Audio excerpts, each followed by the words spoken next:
Hello friends, स्वागत है आप सभी का हमारे एस टीच के यूट्यूब चैनल पर। और आज हम लोग बीएससी सेकेंड ईयर का इनऑर्गेनिक केमिस्ट्री में जो हमारा चैप्टर चल रहा है नॉन इक्वस सॉल्वेंट, उसी में हम लोग आगे की तरफ बढ़ेंगे। और आज हम लोग पढ़ना है reaction occurring in liquid ammonia. चूंकि नॉन इक्वस सॉल्वेंट है, मतलब सॉल्वेंट यहाँ पे इक्वस वाटर नहीं है, कोई और सॉल्वेंट है, तो हमने दो लोगों को कंसिडर किया था। एक किया था अमोनिया को, दूसरा किया था सल्फर डाइऑक्साइड को। तो कैसा होता है इसका रिएक्शन, मतलब अमोनिया में अगर किसी पदार्थ को डालते हैं, जैसे मान लीजिए ये अमोनिया का आपके पास क्या है, क्या क्या आपको पढ़ना है आज। जैसे मान लीजिए ये लिक्विड अमोनिया है, ठीक है। इसमें अगर किसी भी सब्सटेंस को डालते हैं तो इसका नेचर कैसा होगा, एसिडिक होगा कि बेसिक होगा, इसी के बारे में हमको क्या करना है, जानना है, ठीक है। तो रिएक्शन ऑकरिंग इन अमोनिया, तो सबसे पहले हमको जानना पड़ेगा कि रिएक्शन अमोनिया में अगर किसी पदार्थ को डिसॉल्व करते हैं तो एसिड के लिए क्या हमको मिलेगा, बेस के लिए क्या मिलेगा, इन सब सारी बातों को क्या करना हमको जानना है। तो जो पहला इसका प्रॉपर्टीज है रिएक्शन ऑकरिंग लिक्विड अमोनिया में, वो होता है क्या, ऑटो आयनाइजेशन। ऑटो आयनाइजेशन का मतलब क्या होता है, सेल्फ से आयोनाइज होना। जिस प्रकार मान लीजिए हम लोग वाटर मॉलिक्यूल है, ये एक वाटर मॉलिक्यूल दूसरे वाटर मॉलिक्यूल से रिएक्ट करने के बाद से क्या बनाता है, हाइड्रोनियम आयन बनाता है, और उसके बाद से OH आयन देता है। बेसिक चीज समझिएगा इस चीज को। जैसे मान लीजिए वाटर में, अरे यार जैसे मान लो HCl है, HCl को तुमने क्या कर दिया, वाटर में डिजॉल्व कर दिया। तो वाटर में डिजॉल्व कर दिया तो इसने दिया H+ और क्या दिया, Cl-। क्लियर। अब ये जो H+ होता है पुनः क्या करता है, वाटर से रिएक्ट करके क्या बना देगा, हाइड्रोनियम आयन बनाएगा। तो हम लोग कहते हैं क्या कि कोई भी सब्सटेंस अगर पानी में डिजॉल्व करते हैं, वाटर में डिजॉल्व करते हैं, H+ देता है तो हमारा क्या कहलाएगा, एसिड कहलाएगा। उसी प्रकार अमोनिया में अगर किसी चीज को डिजॉल्व करेंगे तो अमोनिया में क्या देगा, तो कैसे हम लोग जानेंगे। देखिए वाटर जो होता है वो सेल्फ रिएक्टेड होता है। वाटर एक मॉलिक्यूल दूसरे से रिएक्ट करेगा तो क्या बनेगा, अरे एक ने प्रोटॉन को दिया और दूसरे ने एक्सेप्ट किया, तो ये हाइड्रोनियम आयन और ये हाइड्रोक्साइड आयन। तो हमने अब देखो ये वाटर मॉलिक्यूल सॉल्वेंट में जो हाइड्रोनियम आयन देगा, जो यानी कि जो H+ देगा, उसको हम लोग क्या बोलते हैं, एसिड बोलते हैं। और जो OH- देता है उसको हम लोग क्या बोलते हैं, बेस बोलते हैं। एकदम सिंपल सा क्लियर रखिए। वाटर में जो H+ देता है उसको हम लोग एसिड बोलते हैं, जो OH- देता है उसको हम लोग बेस बोलते हैं। और जो H+ देता है वो क्या करता है, अरे वाटर से रिएक्ट करके हाइड्रोनियम आयन बनाता है, तभी तो उसको हम लोग क्या बोलते हैं, एसिड बोलते हैं। ये चीज आपने वाटर के टर्म में देख लिया, लेकिन हमको क्या देखना है, अमोनिया के केस में देखना है। तो मान लीजिए अमोनिया के केस में देखना है तो ये आपके पास है NH3 और ये दूसरा मॉलिक्यूल NH3। क्लियर। अब ये दोनों आपस में क्या करेंगे, सेल्फ रिएक्ट करेंगे। तो सेल्फ रिएक्ट करेंगे तो एक अपना प्रोटॉन देगा, दूसरा एक्सेप्ट करेगा, क्योंकि लोन पेयर ऑफ इलेक्ट्रॉन तो दोनों पास है, यहाँ पे भी है। तो एक अपना प्रोटॉन देगा, दूसरा लेगा। तो एक ने प्रोटॉन दिया तो मान लीजिए जिसको दिया उसने बनाया NH4 आयन, और जिसने दिया उसके पास आएगा NH2- आयन। तो ये जो तुम्हारा कहलाएगा, ये अमोनिया का एसिड कहलाएगा। मतलब ये कि अगर किसी भी सब्सटेंस को अगर अमोनिया में डिसॉल्व करते हैं, आपको NH4+ देता है तो वह एसिड कहलाएगा। अगर किसी भी सब्सटेंस को अमोनिया में डिसॉल्व करते हैं और आपको NH2- देता है तो क्या कहलाएगा, बेस कहलाएगा। यह है क्या, ऑटो आयनाइजेशन। जिस प्रकार वाटर मॉलिक्यूल आपस में रिएक्ट करके एक हाइड्रोनियम आयन देता है तो उसको हम लोग एसिड बोलते हैं, OH आयन देता है तो उसको हम लोग बेस बोलते हैं। ठीक उसी प्रकार एक अमोनिया अगर दूसरे से रिएक्ट करता है, समझिएगा कॉन्सेप्ट है ये पूरा। एक अमोनिया दूसरे से अगर रिएक्ट करता है तो एक अपना H+ देगा, तो जिसको देगा वो अमोनियम आयन बनाएगा, तो अमोनियम आयन बनाएगा तो वो एसिड हो गया, और जिसने दिया वह NH2 यानी बेस। कहने का मतलब ये हुआ कि जो वाटर का केटायन होता है वो एसिड को शो करता है। एकदम सिंपल। रिजल्टेंट क्या होगा, देखो रिजल्टेंट हम बता रहे हैं। रिजल्ट क्या है, जो वाटर का केटायन होगा, वह क्या देगा, वह एसिड को शो करेगा, सीधा सा मतलब। अब केटायन कौन है तुम्हारा, H3O+ हाइड्रोनियम आयन है। इसका जो एनायन होगा वाटर का ही, वह कैसा होगा, बेस को शो करेगा। उसी प्रकार अमोनिया का जो केटायन होगा वह एसिड को शो करेगा, अमोनिया का एनायन जो होगा वह बेस को शो करेगा। तो कहने का मतलब ये हुआ कि किसी भी सब्सटेंस को अगर अमोनिया में डिसॉल्व करते हैं और उसमें आपको अमोनियम आयन मिलता है तो वह एसिड है। अगर NH2 एमाइड आयन मिलता है तो हमारा क्या कहलाएगा, बेस कहलाएगा। एकदम सिंपल सा फंडा, रखिए इस चीज को ऑटो आयोडाइजेशन में। क्लियर। तो हम अब क्या करेंगे, अमीनो एसिड के बारे में पढ़ेंगे, अमीनो बेस के बारे में पढ़ेंगे, एक न्यूट्रल रिएक्शन होता है उसके बारे में पढ़ेंगे।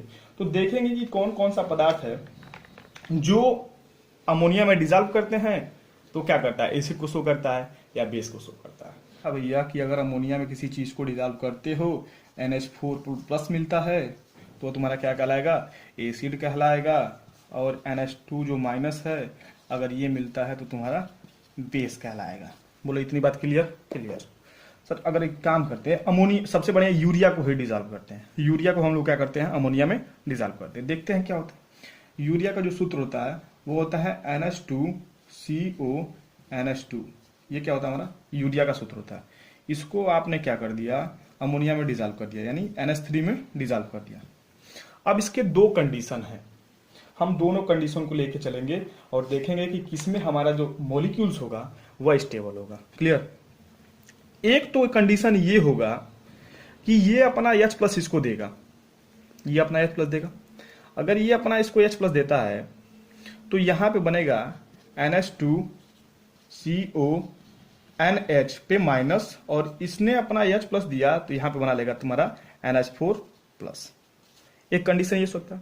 एक कंडीशन ये हो सकता है कि ये अपना H+ इसको दे दे तो यहां पे बनेगा दूसरा, देखिएगा दूसरा कंडीशन, NH2CO NH3 इसके ऊपर आ जाएगा प्लस, और ये तुम्हारा बन जाएगा NH2-।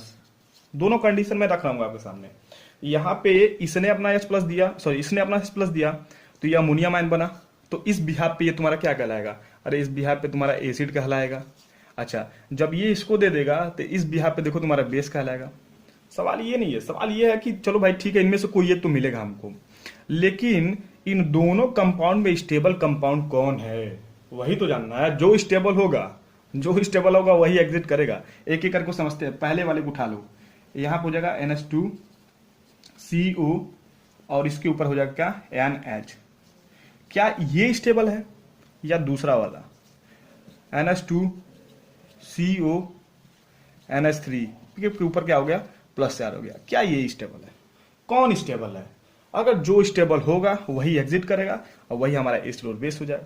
कहने का मतलब देखो, यहाँ पे कार्बन से जो ऑक्सीजन लगा है वैसे भी इलेक्ट्रोनेगेटिव एलिमेंट है, तो इसके ऊपर यार तो डेल माइनस है और इसके ऊपर डेल प्लस है, हो गया del minus del plus. Same कहानी यहाँ पे भी डेल माइनस और डेल प्लस, यहाँ पे भी हो जाएगा। अरे इसके ऊपर माइनस हो जाएगा, इसके ऊपर क्या हो जाएगा, प्लस हो जाएगा। क्या ये एग्जिट करेगा? अरे बिल्कुल नहीं एग्जिट करेगा। क्यों? क्योंकि यार इसके ऊपर ऑलरेडी प्लस हो गया और यहाँ पे भी प्लस है, तो यहां से भी इलेक्ट्रॉन खींच रहा है, इसके ऊपर वहां से भी इलेक्ट्रॉन खींच रहा है, तो ये मॉलिक्यूल जो होगा क्या होगा, हाईली अनस्टेबल होगा। अनस्टेबल नहीं, हाईली अनस्टेबल होगा। क्यों? क्योंकि ऊपर से भी इलेक्ट्रॉन खींच रहे हैं सब, और यहाँ अमोनिया भी इससे इलेक्ट्रॉन को क्या कर रहा है, खींच रहा है। ये तो पक्का क्या होगा, अनस्टेबल होगा। अब वैसे भी मैं आपको चीज बता दूं कि जो भी कार्बोनिल ग्रुप होता है, अगर इससे भी अटैच कोई भी एलिमेंट या कंपाउंड होता है, अगर उसके ऊपर हमारा प्लस चार्ज आ गया तो वह एग्जिट नहीं करेगा। ये वाला स्टेबल है। क्यों? क्योंकि अगर देखिए यहां से बॉन्ड टूटता भी है तो ये क्या करेगा, यहाँ पे डोनेट कर देगा। और कमाल की बात है कि ये रेजोनेंस से भी अपने आप को क्या कर रहा है, स्टेबल कर रहा है। मतलब कोई भी कंपाउंड चाहता नहीं है कि मेरे ऊपर चार्ज रहे, तो यहाँ पे रेजोनेंस भी हो रहा है, और उस रेजोनेंस के कारण क्या कर रहा है, अपने आप को ये स्टेबल कर रहा है। समझ में आ गया? तो सबसे बड़ी बात है क्या कि इसके ऊपर अगर प्लस है तो ये माइनस यहाँ से मिल रहा है, इसको इलेक्ट्रॉन मिल जाएगा। अगर, और दूसरी खास बात ये है कि यहाँ पर रेजोनेंस हो रहा है। रेजोनेंस का मतलब देखो, अगर फिर से ये क्या करेगा, ये यहाँ पे देगा तो यहाँ पे लेके जाएगा, अगले कंडीशन में फिर ये यहाँ पे देगा तो ये यहाँ पे लेके जाएगा। मतलब ये प्लस और माइनस जो चार्ज, सॉरी जो माइनस चार्ज है वो कहीं रुक नहीं रहा है, ये लगातार कंटिन्यूअस क्या हो रहा है, चल रहा है। क्या कर रहा है, चल रहा है। तो चल रहा है तो चार्ज कहीं रुक नहीं रहा है। इसका मतलब ये हमारा जो कंपाउंड होगा वो क्या होगा, स्टेबल होगा। मतलब अगर यूरिया को आप अमोनिया में डिजॉल्व करते हो तो वो कैसा बिहेव शो करेगा, एसिडिक कैरेक्टर का बिहेव करेगा। मतलब अगर यूरिया को आप अमोनिया में डाल देते हो तो वो कैसा कैरेक्टर को शो करेगा, एसिडिक कैरेक्टर को क्या करने वाला है, शो करने वाला है। क्यों? क्योंकि आपको वहां पे NH4 आयंस मिल रहा है, अमोनियम आयन मिल रहा है। आई होप आपको समझ में आ गया होगा। उसी तरह मैं बात करूं, अगर आपके सामने एसिटामाइड है, एसिटामाइड, अब आप समझ जाएंगे खुद से। अगर आपके सामने एसिटामाइड है तो एसिटामाइड क्या होता है? अगर एसिटामाइड का मतलब ये हो गया आपके पास CH3 COO और यहाँ पर हो जाएगा क्या NH2। ये आपके पास एस्टामाइड है। अगर इसको आप क्या करते हो, अमोनिया में डिजॉल्व करते हो, तो फिर वही कहानी तो है यार। यहाँ पे बस NH2 था, यहाँ पे CH3 है। अब इसको डिजॉल्व करेंगे तो फिर वही कहानी आपको मिलेगी। यहाँ से H+ जाएगा, अब यहाँ से H+ जाएगा तो ये बन जाएगा आपका CH3C डबल बॉन्ड O और यहाँ पे NH के ऊपर माइनस और यहाँ बन जाएगा NH4 प्लस और इसके ऊपर देखो NH4 आ गया। अब NH4 प्लस आ गया तो मतलब ये कैसा होगा, एसिडिक होगा।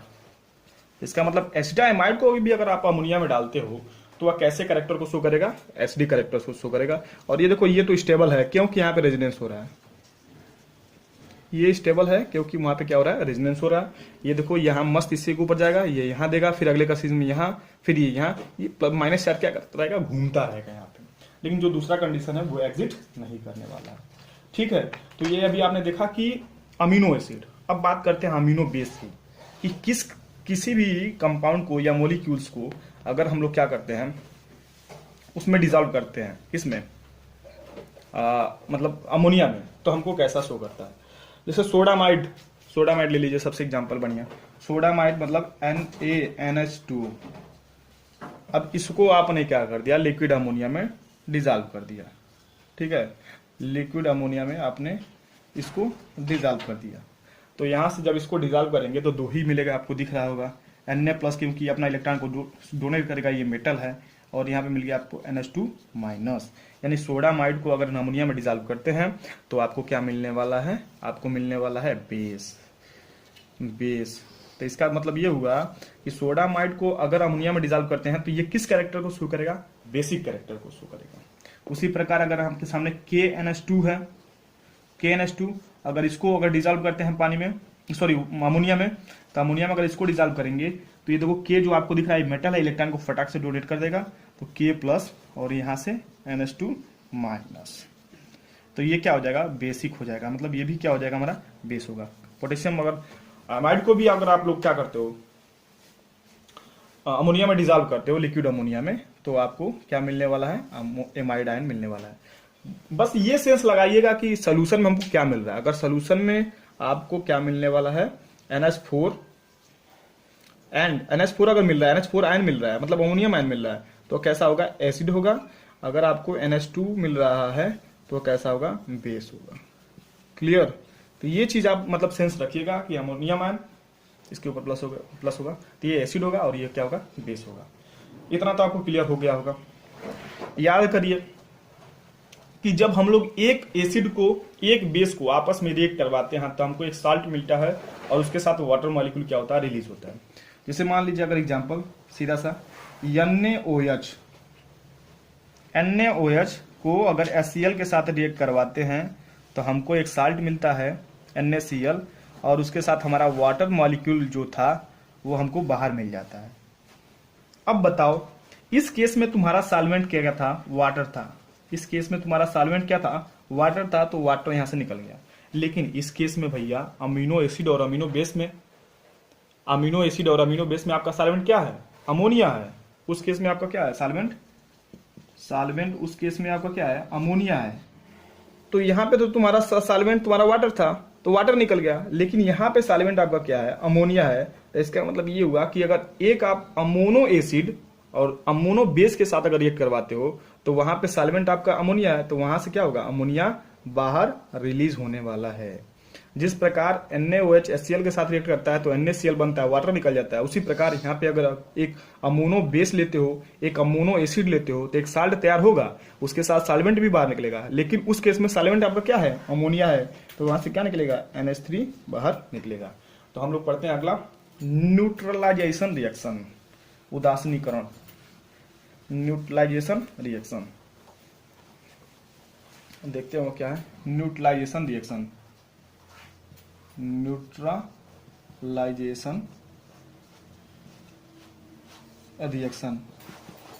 तो न्यूट्रलाइजेशन रिएक्शन में क्या होगा, न्यूट्रलाइजेशन रिएक्शन में आप क्या करिए, एक अमोनो एसिड को लीजिए, एक अमीनो बेस को लीजिए, अमीनो साल्ट निकलेगा और वहां से क्या निकलेगा, अमोनो। जैसे मान लो यहाँ पे लिख लो भैया अमोनो एसिड और यहाँ पे लिख लीजिए अमोनो बेस।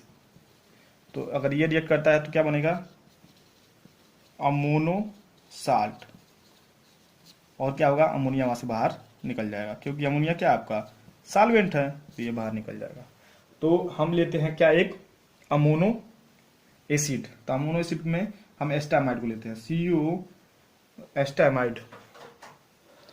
एस्टामाइड हमारा हो जाएगा क्या, अरे एस्टामाइड नहीं, सपोज करो तुम किसी को ले लो, चलो एस्टामाइड ले लो, तो CH3CONH2, ये हमारा क्या हो जाएगा, एस्टामाइड हो जाएगा।